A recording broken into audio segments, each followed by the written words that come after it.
has come for my departure.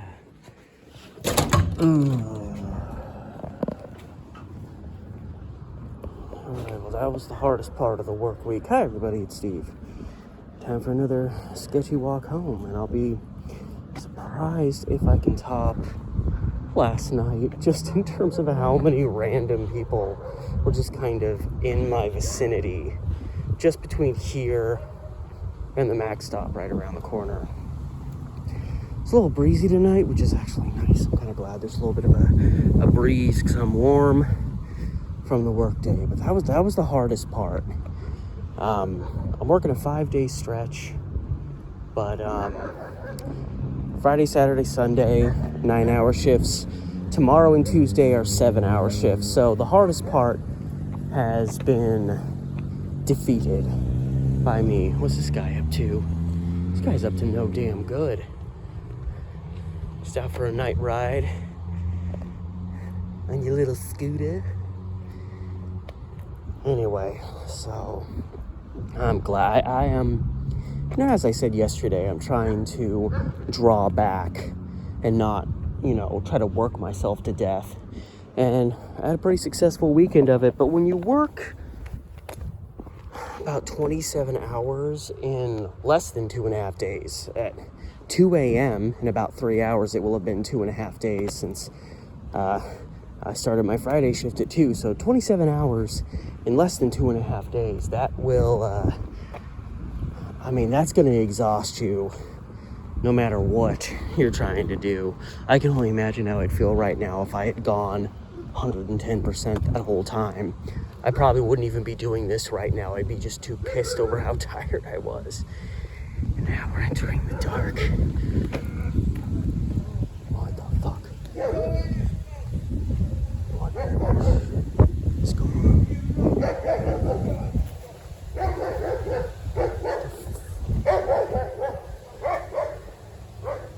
What is happening?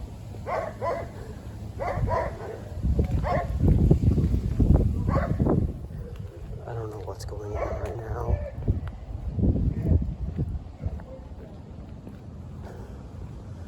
I can't tell if that guy is with the dog or on the other side of the fence from the dog. He's yelling incoherently. I'm pretty sure he's drunk off his ass. So, I can't tell, it's so dark over there.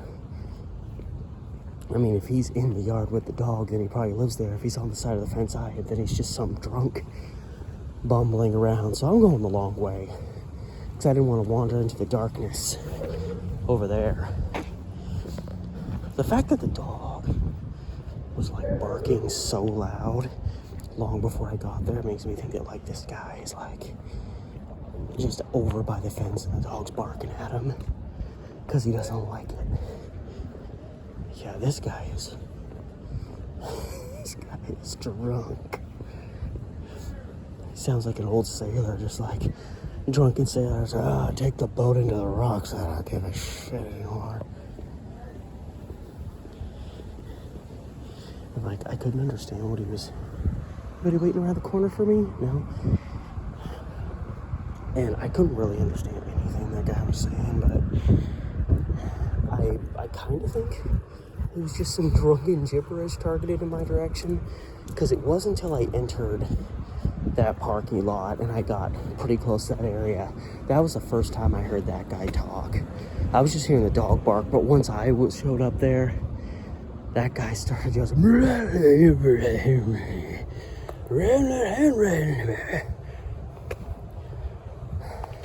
drunken gibberish, just the way I like it. He ain't following me, is he? Even if he is just wandering around this area, I doubt. A lot of people, they're just kind of stumbling aimlessly through the streets. You think they're going to follow you, but they're really not. They're just kind of meandering.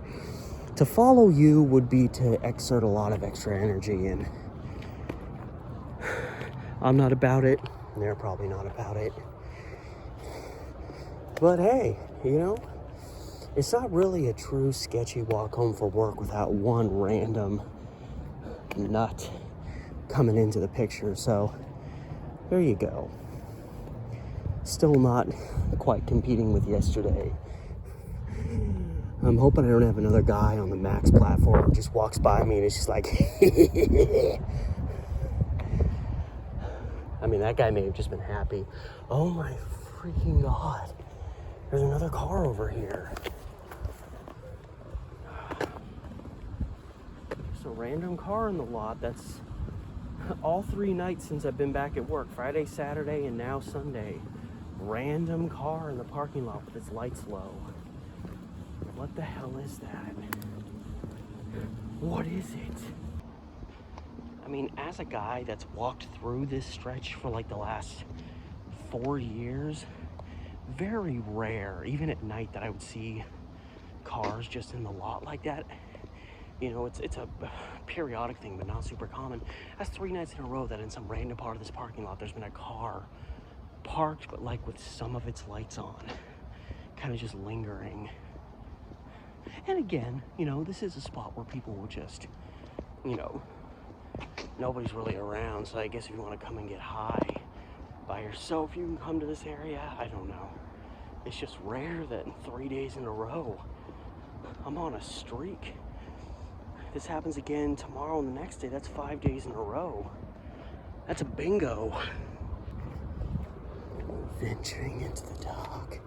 I'm so weary. There's also a lot of random animals, you know, squirrels, whatever. Oh, of course, a car has to come around the corner. I was just about to say, I like to walk more in the middle of the street here because you never know what's going to leap out of here, possibly.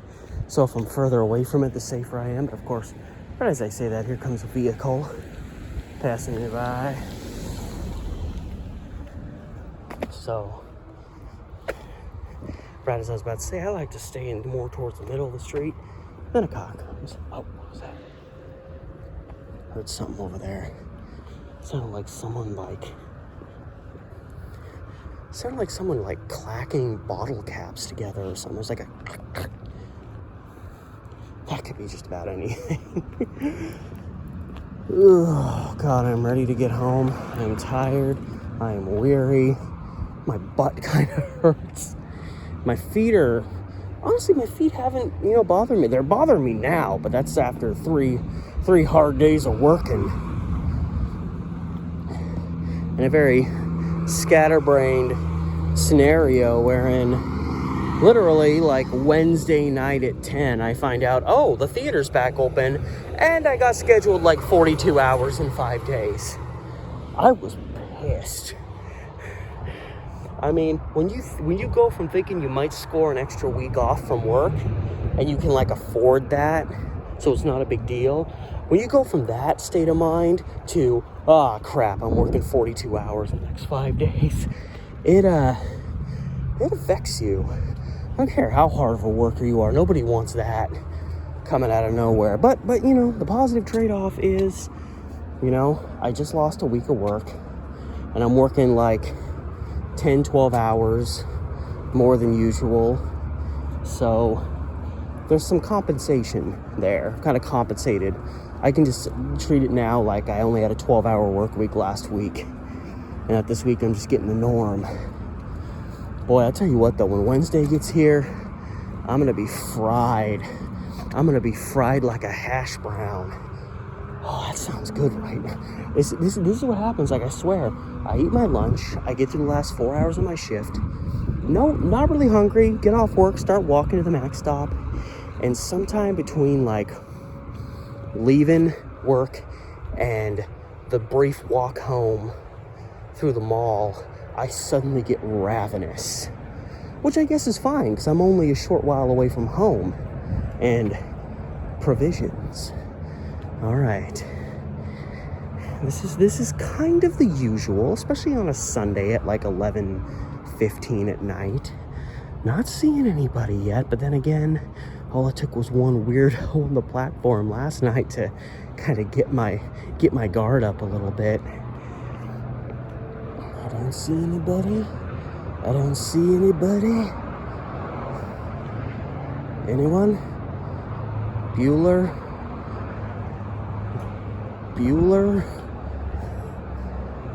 It is looking... Oh, there's not even like a sketchy car lingering in the lot. It is really This is textbook emptiness.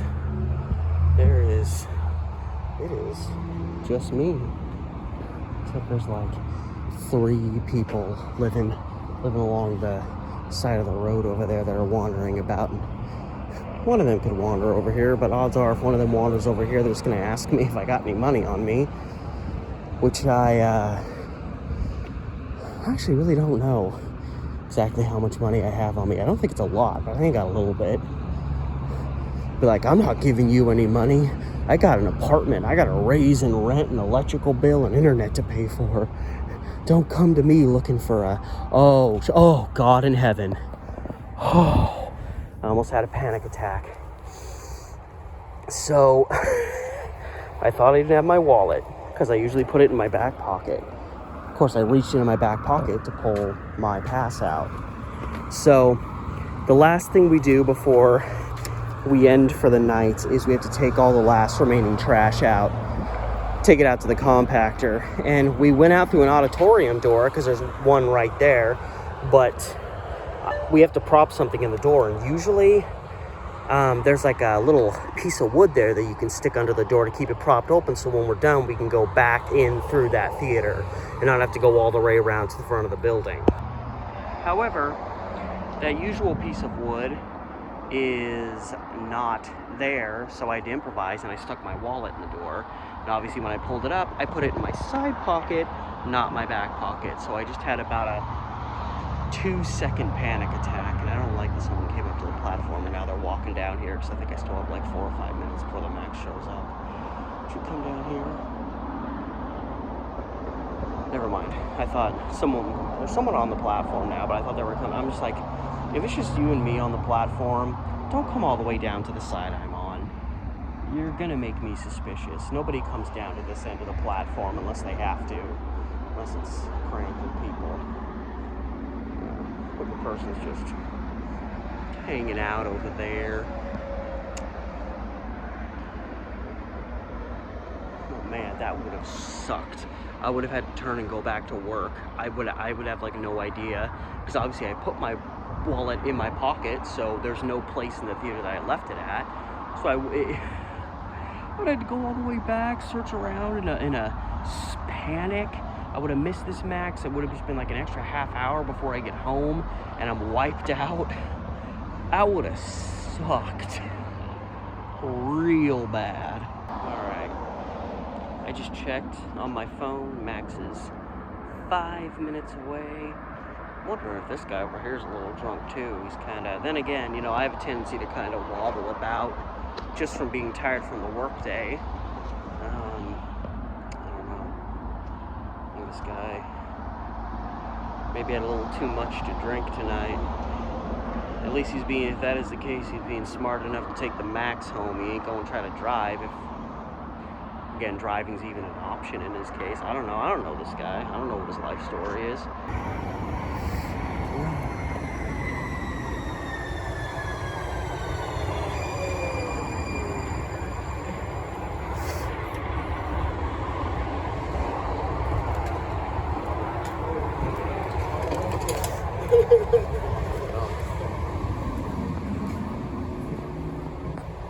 The doors are closing. Thank you for riding Triad. Esta es la última estación de esta línea. Gracias por viajar en Triad.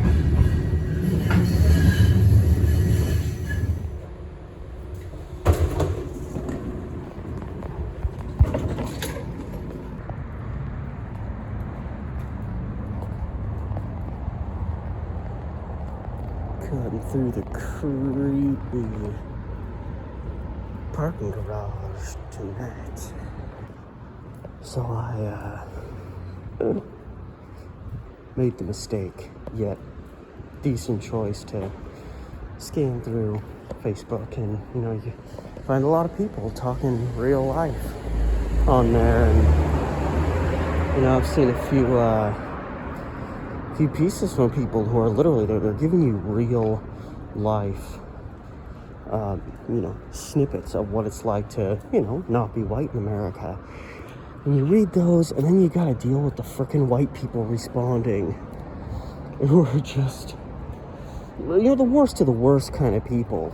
And then you start to think, okay, I'm getting pissed reading these idiot comments. I need to stop doing this. But then it's like, no, you need to keep just plowing through, because these people are, like I just said, they're the worst of the worst. They're scum. Anybody who thinks white people got it as hard as black people, Hispanic people, you're absolutely freaking nuts. And I'm saying that as a white guy who's came from a dysfunctional family, had, I'm still, suffering the negative aspects of how I was brought up and how I was completely unprepared for the world. And I've, been living in poverty my whole life. Shouldn't I be all pissy and be like, well, look at me. I'm white and I'm suffering too. And it's like, that's not it.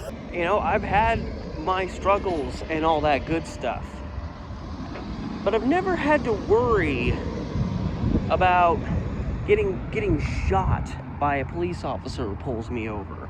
Never worried about that. The worst thing I've ever had to fear in terms of getting pulled over by the police is, crap, I'm not going to be able to afford to pay off whatever freaking ticket this asshole is going to give me. Therein lies a distinction. That's just one distinction. So, I'm white and I'm poor and I had a mediocre upbringing, and there's a lot of stuff I could bitch about and act like, oh, well, it's hard for all of us. But, it's like the same thing. It's like, that's like saying all lives matter in response to Black Lives Matter. Nobody's saying your life doesn't matter, little white fella. Nobody's saying your life doesn't matter. See, the problem is, people like that hear Black Lives Matter and they hear Black Lives Only Matter, when what it really means is Black lives also matter. So there shouldn't be these drastic distinctions between what white people experience in life and what people of color experience in life. And I don't know why I'm doing all these hand gestures. I don't know. It's just, I'm trying to get out all of the rage towards these dummy ass dum-dums that just, it's Facebook. They're everywhere. They're just, you're worried about the COVID pandemic? What about the pandemic of morons that are all over Facebook? So one guy just wrote this horribly disrespectful and closed-minded comment in response. Because, mind you, I'm about to be a little bit closed-minded and a little bit, pretty much preying on a stereotype, but I'm doing it because this guy is a representation of a stereotype. This guy just says this just grossly disrespectful thing in response to this man who wrote this piece about, the struggles he has trying to, I'm not going up this hill, it's a little too steep. The struggles. And so this guy comes like, well, yeah, stop acting like you, and the first thing I do when I see people like that is I click on their profile and I'm like, yeah, okay, you're a white person, so of course you don't get it. And then I'm like, oh, you're a white guy from Alabama. Therein comes me promoting a stereotype. Oh, you're a white guy from Alabama. Big shocker, you have no concept of what black people have to suffer through in America. Well, you're a white guy from Alabama, so I wouldn't expect you to. Sorry, that's just me pushing another stereotype. We're all just being dumb tonight. But it's just frustrating. This is why progress is either so slow or sometimes it just don't happen. It's because there's just in this country alone, there's millions of people that, for a multitude of different possible reasons, are so fucked to hell in the head. And it's depressing. It's exhausting. Uh-oh, I have an eye itch, but I don't want to touch it even though I've sanitized my hands a lot recently. Oh, I'm just gonna have to grin and bear it. Anyway, I'm almost home, so I'll stop ranting. Another successful, sketchy trip home. Stay safe. Good night.